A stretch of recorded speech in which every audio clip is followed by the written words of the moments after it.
Hi, I just wanted to spend a moment talking to you about the woman at the well and how she is so much like us and how we have the same hope that she had.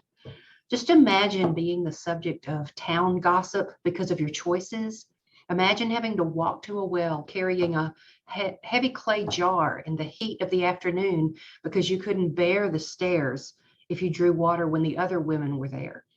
Imagine feeling shame, repeated rejection, and loneliness, and knowing that you helped create your own grief.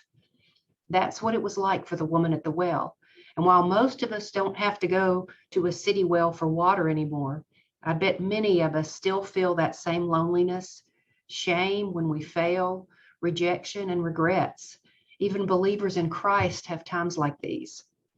Yes, when we receive Him, all things are made new, but a bulk of the New Testament confirms that we still struggle with trials, with temptation, and even with sin, because we are not in our glorified bodies and we still live in this world surrounded by temptation. One day we will no longer be in the presence of sin, but that day has not come yet. Now imagine this lonely woman encountering a stranger, a Jewish man, who not only greets her respectfully, but offers her something she could never have imagined: living water. He offers her an unending supply of love, redemption, compassion, and hope. Jesus offers himself, and she is changed. So changed, in fact, that she leaves her heavy jar and runs back to the city to share the good news.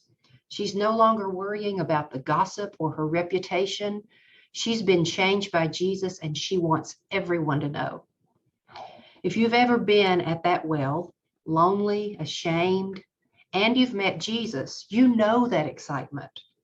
But too often, we worry about what others will think if we share, especially if our failings haven't been private. Will they hold on to the wrong we did? Who do we think we are, serving Jesus after we've blown it? Surely we need to stay in the background and not taint his reputation. But that's not what the Bible teaches. We are just like every other person that God has redeemed, like David, like Sarah, like Samson, Paul, like Rahab and Naomi. God is in the business of transforming broken people and then using them to accomplish his will. So today, my message to you is that I urge you to leave that heavy water jar behind and celebrate the new creation that God has made in you. He doesn't see your past. He sees his righteousness.